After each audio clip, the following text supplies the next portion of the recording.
Donald McIntyre, investigative journalist best known for his fearless work confronting dangerous criminal organisations, is on a mission to uncover the modern face of international crime.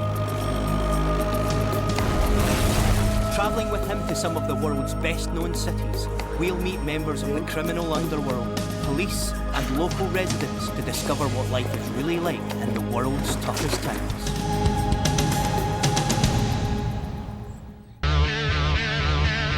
We've come to a place that is home to one of the richest and most dangerous criminal organisations in the world. For me, it's terrifying, and I'm clinging on inches to my life. A city that is nearly 3,000 years old. There are people trying to stare me down. We're in Naples, Italy, to uncover the dark side of a beautiful city that is steeped in culture and history.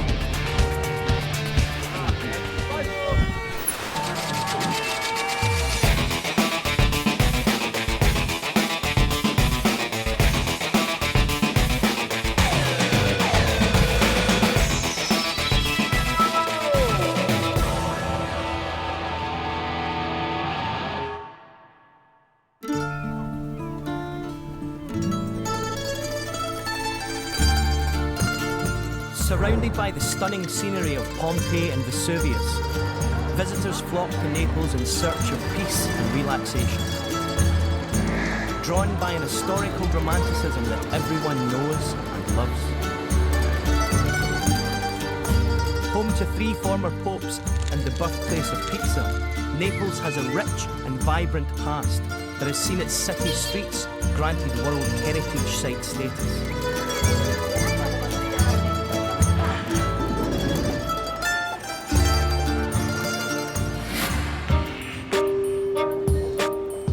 On these same streets, a war is raging.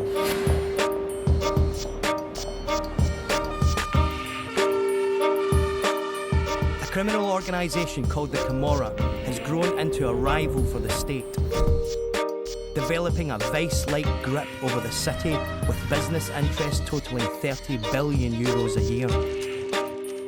It is estimated that there are over 7,000 active Camorra members in Naples, who operate in about 100 separate clans, 5 times as many as the Sicilian Mafia, known as the Cosa Nostra. They have been responsible for nearly 4,000 murders in the past 30 years.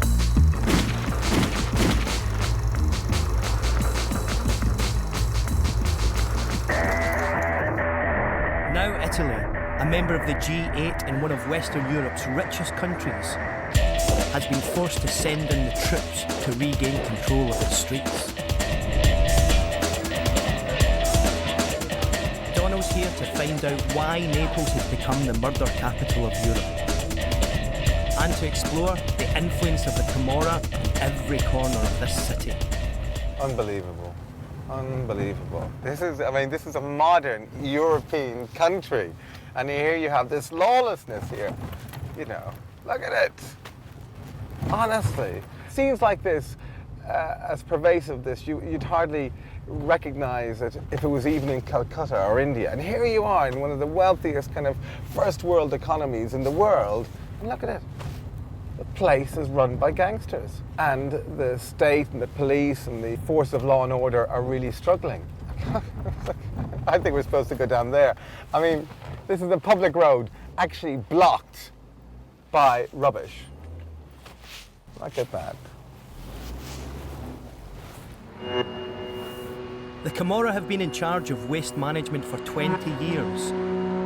And now, with the dumps full, garbage is spilling out onto the streets. Downall wants to find out more about the main players of the Camorra and to see if there's a chance to meet with them.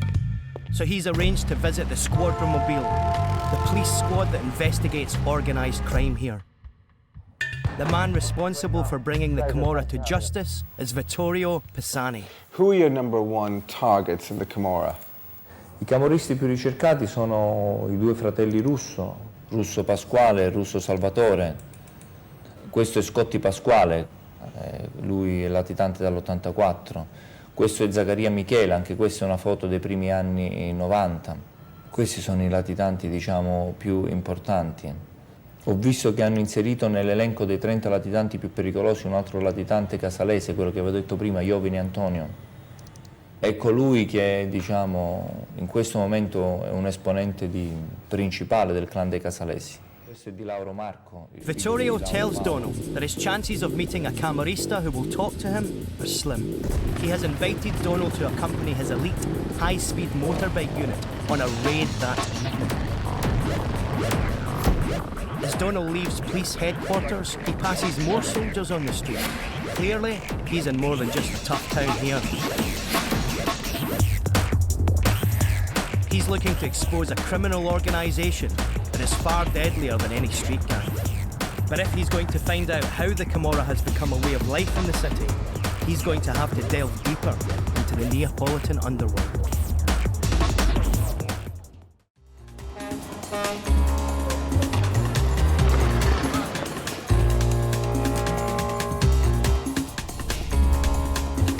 Donald McIntyre is in Naples, Italy, to find out why a civil war is raging on the streets of this beautiful city.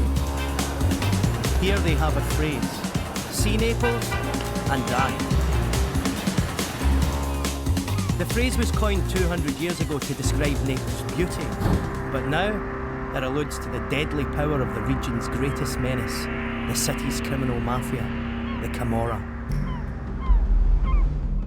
Donald's on his way to police headquarters to meet up with the members of the elite flying squad who are planning a raid on a known drug and gun dealer.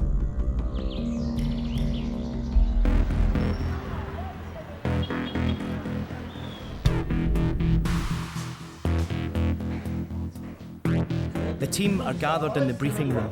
Donald knows that the flying squad are an elite unit, but reckons that these faces wouldn't look out of place at a wanted poster.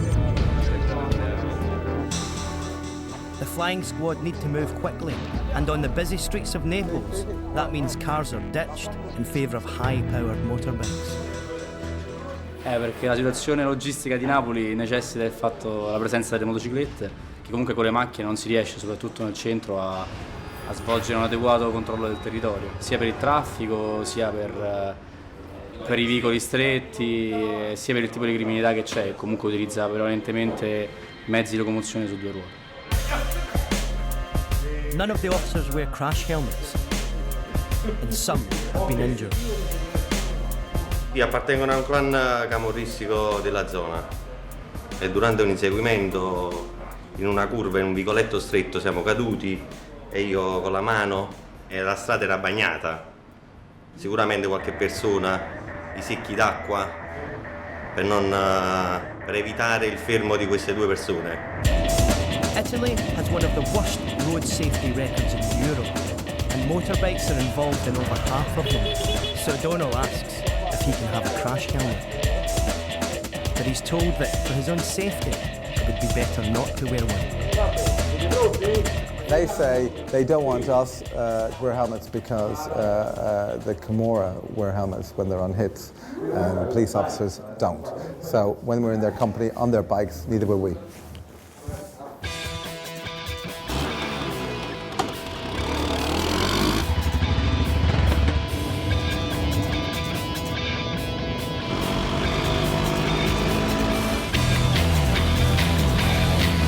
When 12 high-powered motorbikes scream out of police HQ, it attracts a lot of attention. They need to get to their destination quickly before the target is tipped off. Consequently, the few road rules there are in Naples are ignored.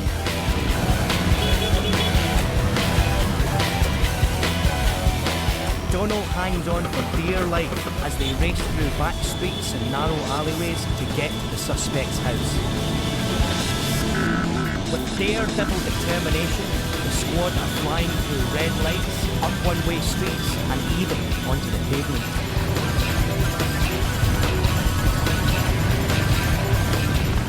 I don't want to die! After a hair-raising journey, the bikes arrive in San Giovanni, part of the notorious Secondigliano quarter.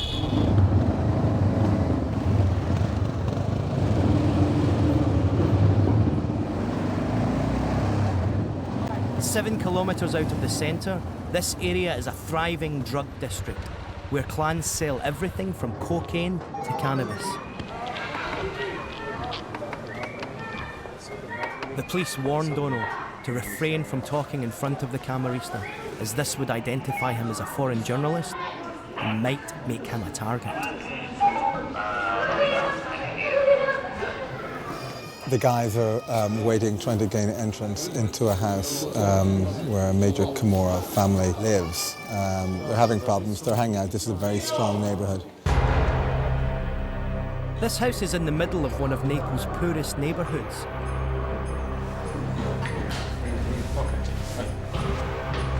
And yet, there is gold-plated china in the cabinets, and the walls are adorned with pictures of the suspected Camorrista and his family. Tellingly, the door is made of 3-inch thick steel, and there's even an escape hatch to the roof. But the suspect is not worried. Despite having 20 police officers searching his house, he's super cool, and more concerned about providing hospitality. Faccio qualche caffè. Ma ne fanno poco, giù una macchinetta.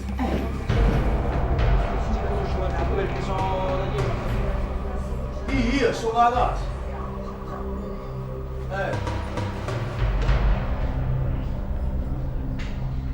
Ma che c'è soldi stanno? Aspetta un po'. Ma che c'è soldi ti trovo? Sono fatto pure io. Despite a vigorous search, the squad can't find anything and are forced to leave empty-handed. This is a perfect example of how difficult it is for the police to fight the war against the Camorra. They find a wealthy man living in a poor suburb with no obvious explanation as to how he got all his money. But they are unable to find incriminating evidence proving criminal activity, and so are forced to leave. For police units fighting against the Camorra in Naples, their powers are curbed by the law, whereas the Camorra are bound only by their ruthless imagination. I think it's fair to say they are an elite motorbike force, a squad the like of which I've never seen or encountered before, having been around the world, to see the bravery, the courage and the daring do without health and safety, because these guys are living and breathing a battle against a very dangerous and difficult force. And you know what?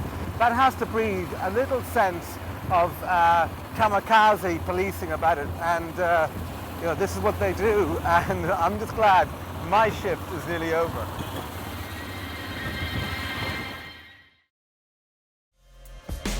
The Italian Justice Department has already warned Donald that he has arrived in Naples at a dangerous time.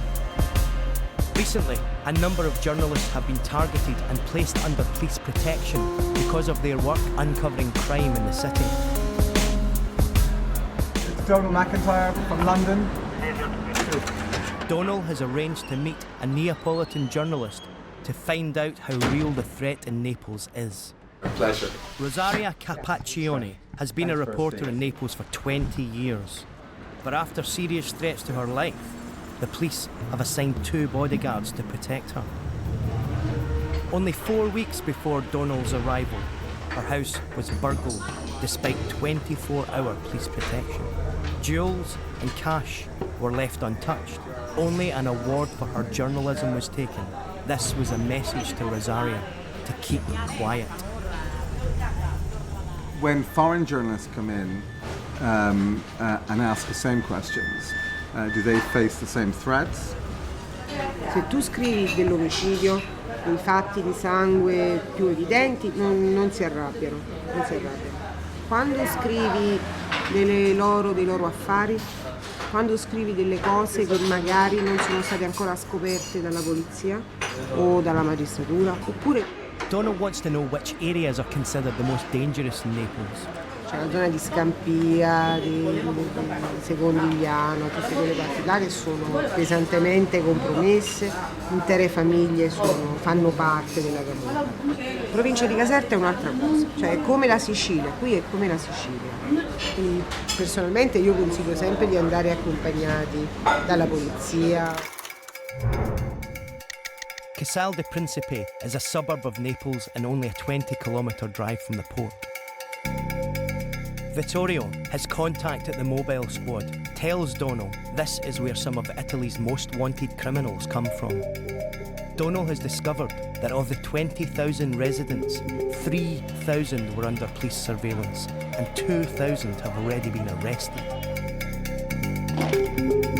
The government considers Casal di Principe such a major threat, it has sent in 500 troops to patrol the streets. For a European country to surrender the civil streets to their national army, that is something extraordinary and exceptional, but it does tell a story of the threat that the Camorra pose.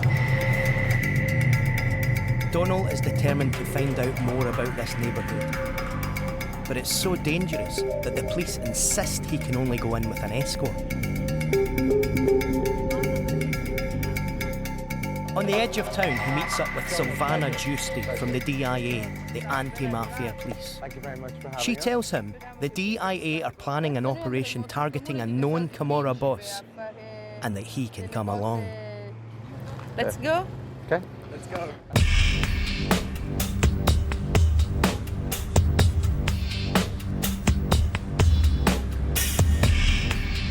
As Donald enters the town, he can see a lot of villas are being built and expensive cars on the streets. But the unemployment figures for Casal di Principe are close to 90%. So where has all this money come from? And up ahead, there are some troops. There's some army on the streets there. Donald is heading to the town hall with Silvana and the DIA. They need to gain final permission to conduct their operation. Noi stiamo qui davanti al municipio di Casal di Principe perché questa mattina dobbiamo andare a formalizzare dei provvedimenti di sequestro di numerose abitazioni e terreni. Tant'è che abbiamo avuto esempi di case affittate a militari della NATO di Gricignano d'Aversa. This embarrassing story had made news just before Donald arrived in Naples. Camorra kingpin Antonio Iovine, wanted for murder and one of Italy's top 30 fugitives, was found to have been renting out a property to a NATO officer. Once the permits are granted, Silvana and the DIA can serve the warrant against the NATO house. Here, you know, within minutes of us arriving, there are people trying to stare me down from a very expensive Mercedes car, looking very wealthy, and then they pull the head away when the camera is faced with. So there's a definite attempt at intimidating us as a film crew and for me as a journalist. Donald approaches the people living in the house to find out if they know their landlord is from the Camorra. Good morning. Good morning. I understand you've been supporting the Camorra by accident. Is that all right if you have a chat? Yes. Your story's been well reported that you accidentally, like a number of other NATO employees, found yourself renting from the Camorra. Yeah, it was by pure accident. We have a great arrangement here. We live in a lovely home, and the landlord is a great individual. And out of the blue, we find Minister of Finance show up in our house one day and give us the bad news that the house was sequestered for anti-mafia reasons, which was a total shock. Now, granted, we knew that that Casal di Principe had a reputation of supporting the Camorra, but you know, we never knew it was going to hit home. As they leave, they receive more intelligence about NATO inadvertently funding the Camorra. So it seems from our police sources who've just been in contact with the NATO top brass, it seems this case of renting from the Camorra is not just a one-off. The NATO top brass, we believe, according to police sources, think that up to 2,000 of their properties are rented from the Camorra at anything from 2,500 to 3,500 euros a month. And it means that up to 50 million euros every year is fueling the coffers of the Camorra. That's extraordinary. We're with Donald McIntyre in Naples, the murder capital of Europe, and home to one of the richest criminal organisations in the world. It's here that the Camorra's activities have resulted in over 4,000 murders, turning the streets of Naples into a bloodbath.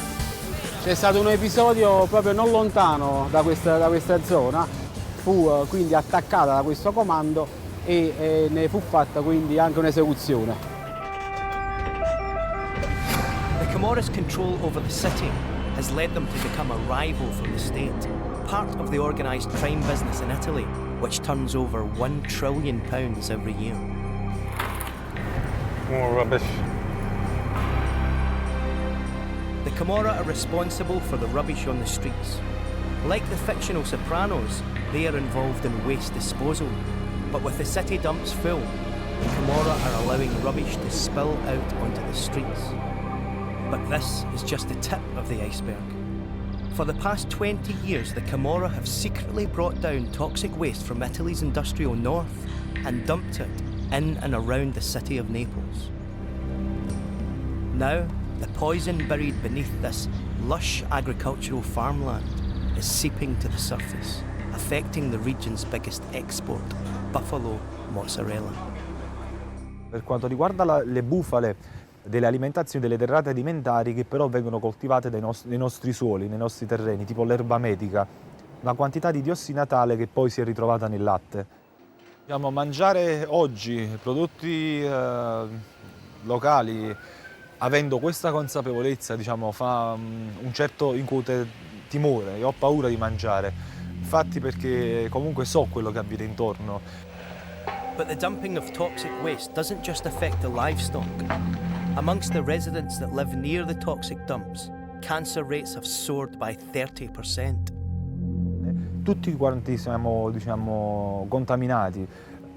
Abbiamo un tale livello di inquinamento che è paragonabile a quello della radioattività, diciamo, di Chernobyl. Noi siamo abituati a vedere Napoli come una cartolina, Napoli è bellissima, è stata ridotta, la nostra regione l'hanno distrutta veramente. Nobody knows how much has been dumped over the years. Nobody knows what actually has been dumped or where it's been dumped. And the other real problem is no one's too keen to find out those answers because it's only going to be bad news. One, you're going to have to clear it up.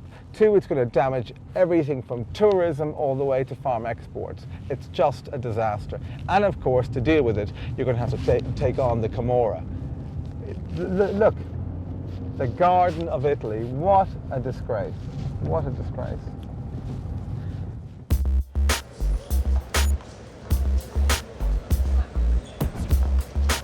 But the Camorra aren't just about toxic mud and radioactive sludge. Their business tentacles also stretch to the glamorous world of fashion.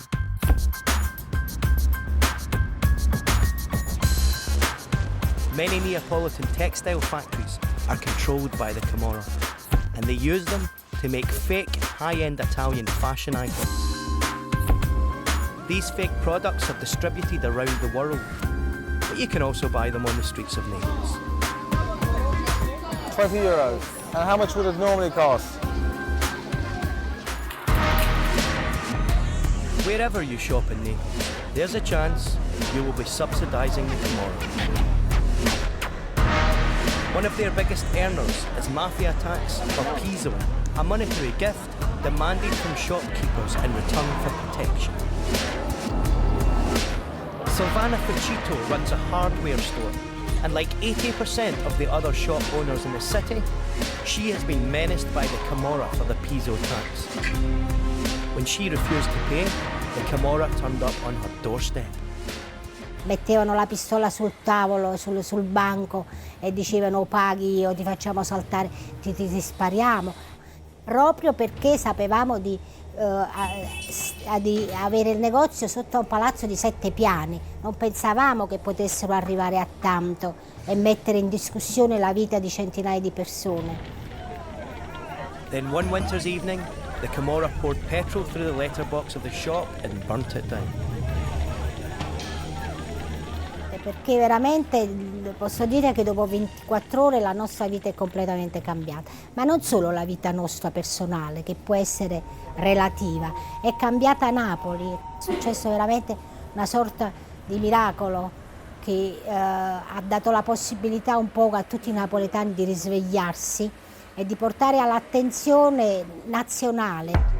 Silvana has become the figurehead for the fight against Piso, an extortion racket that earns Italian mafias over 33 billion euros a year. But because of her stance, Silvana is now forced to travel with 2 armed police guards wherever she goes. Proving that if you stand up against the Camorra in Naples, you will need police protection. Napoli è una città tormentata, una città dove niente funziona. Allora è una città completamente allo sbando.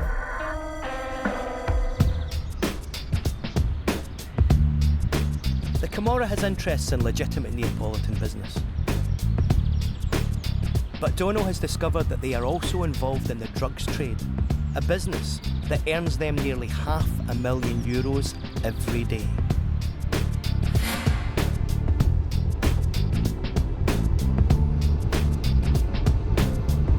To find out more, Donald is heading to Scampia, the biggest open-air drugs market in Europe.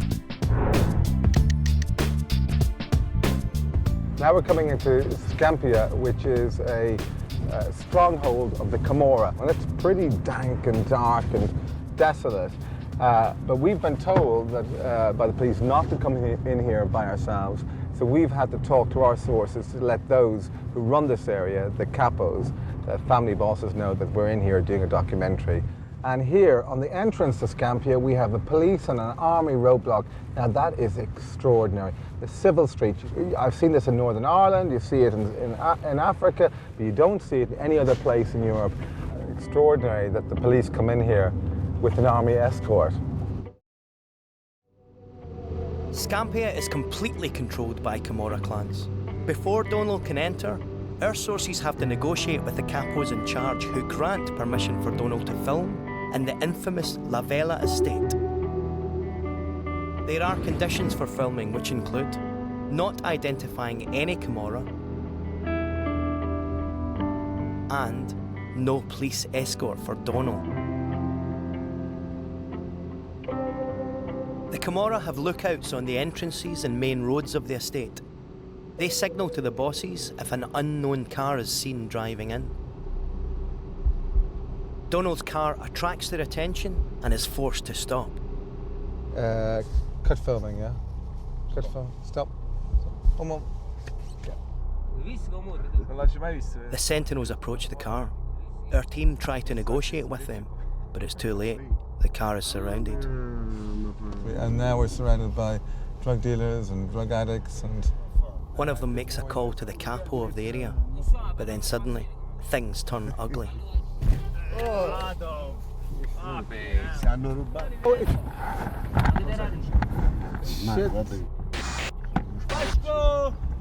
The camera is seized and Donald is told to get out of the car. Okay. Thankfully, our contact is able to negotiate with the Sentinels to let him go. So we've had a bit of an incident. One of the sentinels in the Scampia Lavellas called us over, stopped us from filming, took our camera, took the tape, threatened to take the camera away for good.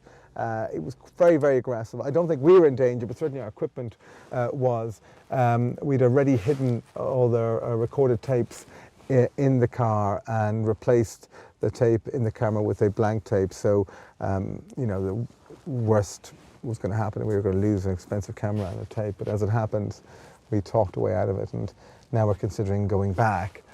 We'll see if we can get in without being abused or harassed. After further negotiation, Donald is finally allowed into the estate. This is one of the toughest and most lawless housing estates in Europe. With 50% of the population unemployed, the Camorra thrives here. Dealers earn up to €200 million every year from drug sales in this area. And it's a place where drug addicts from across Naples and Italy come to buy the cheapest high-grade heroin and crack cocaine in the EU. Now, even just a random place, you see the needles everywhere, right? A square metre, 1, 2, 3, 4, 5, 6, I mean, there's about 12 needles.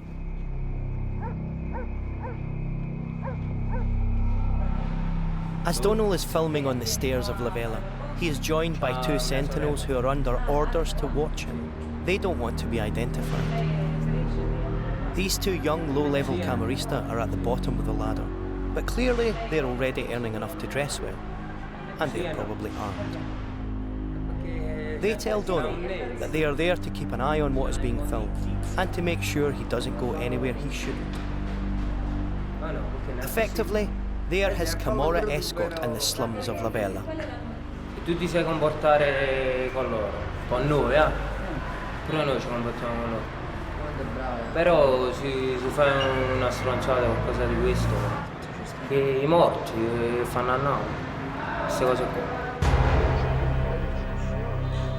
Just below these flats are the drug-dealing piazzas where every day thousands of addicts come to buy heroin and crack cocaine. The Camorra won't allow us to film there, but we secured this archive of what lay below. Casa ci fa una vita solo per loro, aspettate, se non a pigliare roba e se no. A volte ci sono anche siringhe mezzo alle scale. Per i bambini, erano Benevento, Battipaglia, Roma. Viene a Milano, però il bello che se no. Il padre. Il fratello.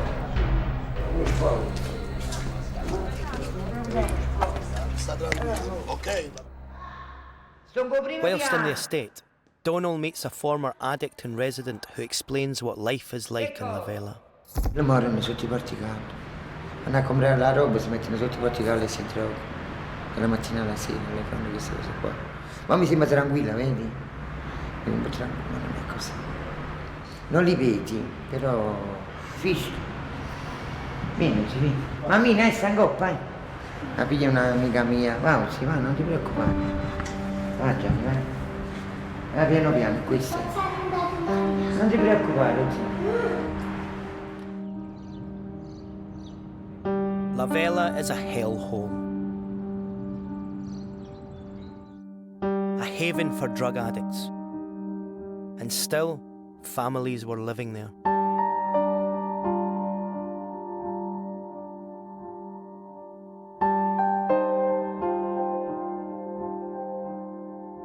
It's a relief to get out.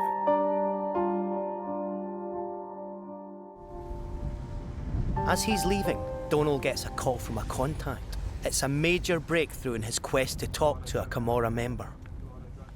As we're discovering the omerta, that code of silence really is very much alive on these streets. No one wants the secrets of the Camorra to pass by their lips. No one wants to be accused of betraying the secrets of the Camorra. So it's very difficult to get anyone to talk openly about their work and how they operate. Now, we have managed to track down 2 ex-Camoristas, 2 ex-members of the Camorra, who are going to talk to us about what they've done and the work they do. And it'll be fascinating to see just how far they let us into that inner circle, the inner world of this very mysterious mafiosi organization. This is an amazing opportunity for Donald to speak firsthand to those who have been directly involved in Camorra violence and criminal activity. Donald's on his way back towards the city, where the ex-Camoristas have agreed to speak to him. What is the life of a Camorrista like? Perché quando facevo il camorrista nella propria vita io non pensavo a niente, perché ogni momento della mia vita pensavo che fosse l'ultimo, quindi era tragica come cosa, era triste, non ti aiutava a pensare di avere un futuro. Un camorrista non pensa di avere un futuro, vive nel presente. E mi piaceva assai, tantissimo, mi piaceva comprarmi i vestiti di Armani, di Valentino, tenere la sacca piena di soldi, camminare con i miei amici e tutti quanti mi dovevano guardare e abbassare la testa. Ero reverenziato dagli altri, dalla gente del quartiere. What was it like for both of you? What was it like when there was infighting within the Camorra? E ci ammazzavamo attorno a loro così, come se niente fosse una cosa normale. Si vive in una maniera molto spaventosa. insicuri e paurosi di camminare, perché comunque poi è una sorta di non più vivibilità, non si vive più quando ci sono queste faide. Colpiti a morte in un tempo brevissimo, perché sennò proprio a livello proprio organizzativo, cioè non ci riesci. Una volta che hai incominciato una guerra tutti quanti prendono delle precauzioni e non riesci più a beccare le persone per ammazzarle, non le trovi più, mentre in quella guerra si trovava e si ammazzava tutti i giorni perché nessuno sapeva da che parte stare, perché a Napoli attualmente ci sono 40-50 guerre. Le guerre a Napoli non finiscono mai, si prendono delle pause, ma non finiscono. There's so much to take in from a meeting with the Camoristas, but for me, one of the most crucial parts is that this city is really still at war. There is just a very uneasy peace declared, and it seems it could just take the smallest incident to trigger off another bloodbath. And that's not coming from me, the police, another journalist. It's coming from the Camoristas, the ex-Camoristas themselves, the soldiers who fought that bloody and terrible war. The Camorra in Naples are the biggest criminal organisation in the world. They are responsible for more deaths than the IRA, ETA and Hamas put together. They pose such a threat to the state that the government stationed troops on the streets in an attempt to wrestle back control. For over 200 years, the Camorra has terrorised the people of Naples. In that time, over 4,000 people have been killed. One of their most brutal hits was the murder of the priest Don Pepe Diana in 1994. Donald is returning to Casal di Principe with Silvana and the DIA to visit the Church of St. Nicholas of Bari, where Don Pepe was killed. The new padre has agreed to show him around. L'altare da cui Don Peppino Diana dove ha celebrato, e poi invece il posto dove ha ucciso lo vedremo dall'altra parte. Don Pepe Diana was a padre who stood up to the Camorra in its fiercest stronghold, Casal di Principe. He refused to bury the Camorra dead and regularly denounced the church's very own omerta towards the Mafia in Italy. Then one morning, as he prepared for Mass, a Camorra hitman entered the church. Ecco, Don Peppino praticamente aveva qui il suo ufficio e quindi praticamente usciva anche se questa stanza praticamente era divisa in due, quindi l'uscita diciamo che era questa qui, e lui venendo da questa parte si avviava per andare verso l'altare, e il killer, dopo che gli è stato detto chi era Don Peppino Diana, più o meno da queste parti lo ha ammazzato. Don Pepe was murdered in his own church. 2 bullets to the head and 2 in the face. A textbook Camorristi hit, warning others not to speak out. Allora la comunità, dopo questa prima fase, soprattutto nei momenti più importanti, si è espressa massicciamente, perché poi c'è stata la chiesa del luogo, si è stretta intorno alla figura di Don Peppino Diana e ne ha fatto da allora un momento di anche un'immagine importante della lotta per la legalità. The future for this town, this little city, is it still with the Camorra or the church? Allora, il futuro di questo paese deve essere necessariamente con il bene e la legalità e la Chiesa che cerca di parlarne continuamente. Il futuro sarà con la Camorra per chi vuole continuare ad esserci, ma è soltanto per quelli che cerchiamo, speriamo che siano sempre più pochi.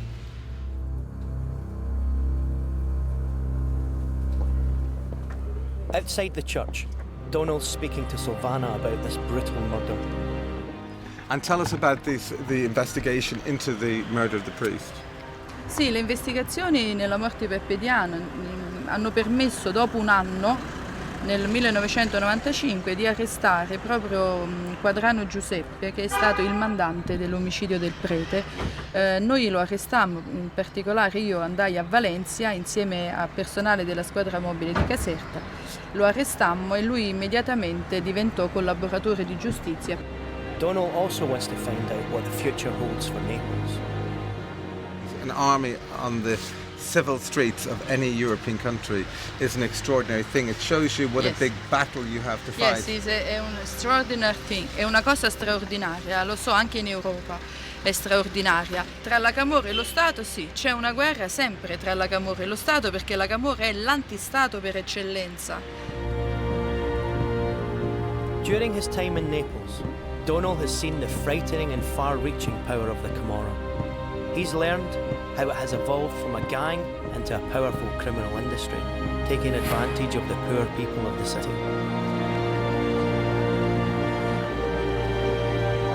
The presence of government troops indicates their lack of control in the city. Unable to compete with the money, prestige and glamour of the Camorra, it seems that this is a battle they are losing. Many Neapolitans show the Camorra greater support than the government, and only when that loyalty reverts will the Italian state win the war and return the city of Naples to peace.